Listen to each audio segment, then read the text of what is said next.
pessoal, tudo bem? Estou de volta para mais uma aula com vocês de língua portuguesa. Sou a professora Deli e hoje vamos falar sobre a importância de alguns elementos que nós usamos em textos para substituir, para não ficar só repetindo algumas palavras, tá? E é importante a gente usar algumas palavras para poder organizar melhor, né, esses elementos textuais e ficar um texto coerente com as ideias que a gente está organizando no nosso texto, tá? Independente do gênero textual que nós estamos trabalhando, pode ser fábula, pode ser uma crônica, pode ser uma piada. Independente do texto que nós estamos escrevendo, é importante a gente compreender o momento de fazer essas substituições, para não ficar só repetindo, tá? Algumas palavras lá que não fica legal na hora que nós vamos ler, ok? Pensando nisso, a gente vai iniciar com a leitura de um texto e eu vou destacar com vocês aí, com a ajuda de vocês, esses elementos nesse texto, tá? Para a gente entender por que é importante usar alguns pronomes ou substantivos para poder organizar melhor as minhas ideias, tá bom? Então, a gente vai iniciar a leitura dessa crônica aqui do Homem Rouco, tá bom? Vamos lá. Então, vamos lá para a crônica que se chama O Homem Rouco, o nome do texto, tá? De Rubem Braga. Então, ó, Deus sabe o que andei fazendo por aí. Coisa boa não há de ter sido, pois ele me tirou a voz.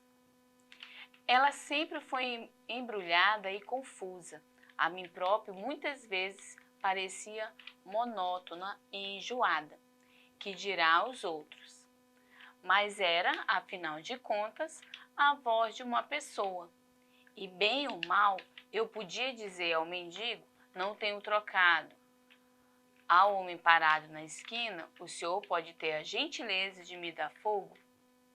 E ao garçom, por favor, mais um pedaço de gelo? Dizia certamente outras coisas, e numa delas me perdi. Fiquei dias afônico, e hoje me comunico e lamento com uma voz de túnel, rouvenha, intermitente e infame. Ora, naturalmente que me trato.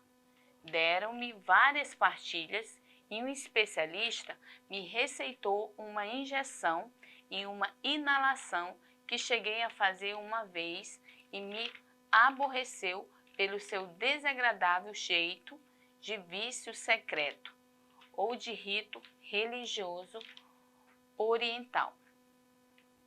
Uma leitora me receitou pelo telefone chá de pintagueira, laranja da terra e eucalipto.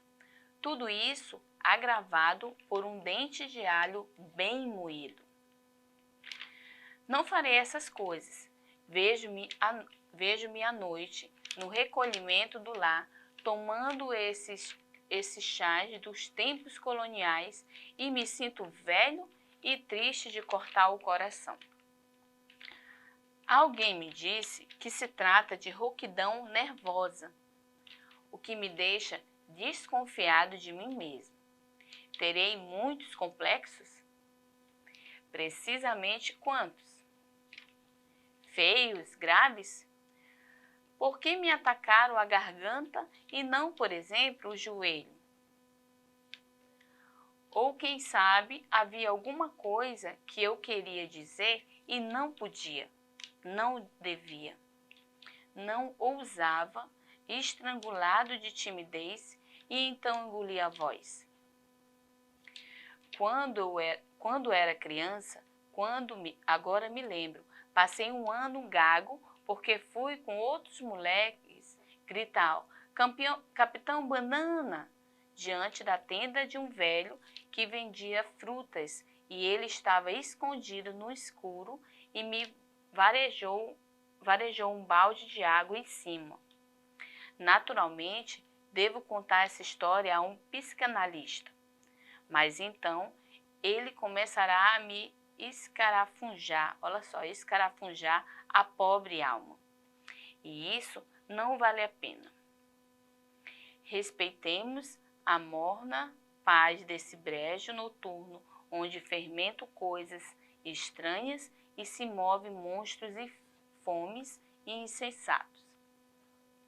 Afinal, posso aguentar isso. Sou um rapaz direito, bem comportado, talvez até bom partido para uma senhorita da classe média que não faça questão da beleza física, mas sim da moral, modéstia à parte. Tá? Aí, continuando aqui o texto, ó. O remédio é falar menos e escrever mais, antes que os complexos me paralisem os dedos. Pobres dedos, triste mão que, mais francamente, página de jornal não é lugar para a gente falar essas coisas. Eu vos direi, senhora, que a voz é feia e roufenha, mas o sentimento é límpido, é cristalino, puro, é voz, né? De Rubem Braga, o autor. Olha só, vamos só voltar aqui para o início do texto, para a gente entender aqui, ó, que a gente estava vendo algumas palavras que eu falei para a gente não ficar. Quando ele fala assim, ó, quando ele inicia, ó, Deus sabe o que eu andei fazendo por aí, coisa boa não há de ter sido, pois ele me tirou a voz. E aí ele começa falando da crônica, né, que é o homem rouco, e ele fala sobre, ele já inicia o outro parágrafo falando da voz. Mas quando ele fala que ele me tirou a voz, ó, vou destacar aqui essa palavra, ele usa algumas expressões para se referir a ela, mas ele não fica repetindo a voz, ó. Ele poderia ter colocado assim, para me repetir, para vocês verem como é que ficaria o texto, se eu fosse repetir toda vez que me referir à voz, eu falasse a palavra voz, escreveria, né? Escrevesse ela, olha só. A voz sempre foi embrulhada e confusa. A mim próprio muitas vezes parecia monótona e enjorada, quem tirar os outros. Mas era a voz, afinal de contas, a voz de uma pessoa bem ou mal. Vocês estão vendo quantas vezes eu estou falando a palavra voz? Ela não está escrita aí, mas eu estou falando. Isso na escrita, essas repetições, não são necessárias, eu posso substituir, tá, por outras palavras. Como no caso ele já substituiu aqui bem no início, ó, do parágrafo, usando aqui, ó, o pronome ela, tá? Ela para se referir à voz. Ela sempre foi embrulhada e confusa, né? Ele usa alguns substantivos, adjetivos para se referir a ela, tá? Aí ele também, de novo, a voz de uma pessoa, ó, ele começa a explicar de novo, falando mais sobre a voz, tá?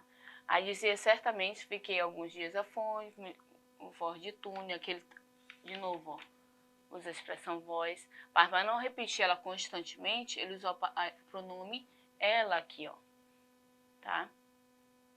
E aí, no texto, a gente vê várias expressões dessa forma, como eu estou dando esse exemplo, eu posso usar essas expressões. Por exemplo, eu vou falar da Maria. A Maria é simpática, a Maria é legal, a Maria foi ao mercado, a Maria voltou do mercado. Não necessariamente eu posso estar repetindo a palavra Maria constantemente no meu texto, mas eu posso dizer assim, ó, a Maria é legal, ela foi ao mercado, depois eu a encontrei, tá? Esse artigo também se refere a Maria. Então, essas palavras no meu texto, elas ficam mais adequadas, porque eu não fico só repetindo Maria, Maria, Maria, Maria, né? Que fica até estranho a gente ouvir tantas repetições, tá? Então, na hora que nós formos escrever, esses pronomes, o artigo a, dependendo da forma que nós organizarmos nossas frases e o texto, eu posso usar outras expressões para se referir a Maria, no caso, eu estava falando de Maria, né? No caso, o personagem que a gente está tratando ali. Vamos fazer as atividades desse texto aqui para a gente poder entender um pouco mais, tá bom? Então, vamos lá para a questão do texto, ó. Entendendo o texto, né? Falando do homem rouco, ok? Ele pede para a gente reler o texto a seguir e responder as questões 1 e 2. O texto é esse aqui, ó, que está em negrito. Fala o seguinte, ó. O remédio é falar menos e escrever mais, mas antes que os complexos me paralisem os dedos, pobres dedos, triste mão que, mais francamente, páginas de jornal não é o lugar para a gente falar essas coisas. Que efeito tem o uso da reticência nesse texto? Olha o sinal de pontuação que a gente usa no texto também para dar a ideia de continuidade aqui, né? Que efeito tem esse uso de reticência? Vamos relembrar o efeito, ó. Deixa eu pegar aqui a questão, ó.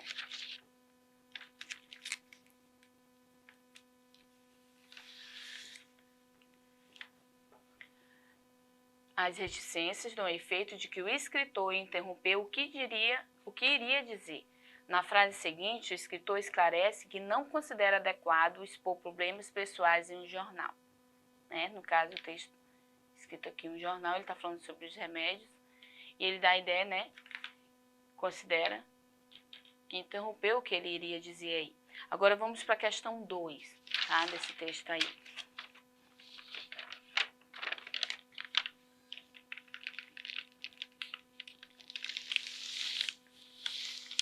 Próxima questão aí. Questão 2, ó.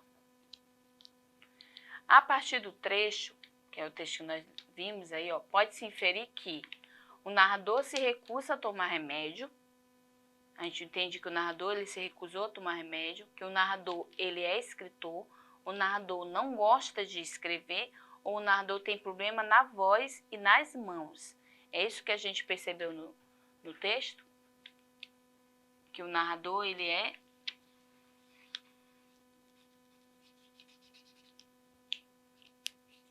que dá para me perceber no texto, ó, ele é escritor. A própria pessoa que está narrando ali o texto, né, está contando a sua história, ele é o escritor, ele foi o escritor ali, ok? Questão 3, vamos lá para a questão 3, ó. Denomina-se pergunta retórica uma pergunta feita com a intenção de levantar um questionamento, ó, e não com a ideia de ser respondida de fato, tá? Então, em que parágrafos há uma sequência de perguntas retóricas? Ou seja, com a intenção de levantar um questionamento, ó, no 5º parágrafo, ok? Que ele fala sobre a sua voz, poderia ter sido diferente, ele faz alguns questionamentos assim, para poder levantar outras questões aqui no 5º parágrafo que nós vimos no texto, tá? Então, a gente viu uma crônica, a gente vê alguns elementos nesse texto aí, vamos continuar fazendo atividades assim, para a gente compreender alguns elementos importantes em um texto, para evitar algumas repetições e organizar melhor nossas ideias, tá bom? Quando nós formos escrever.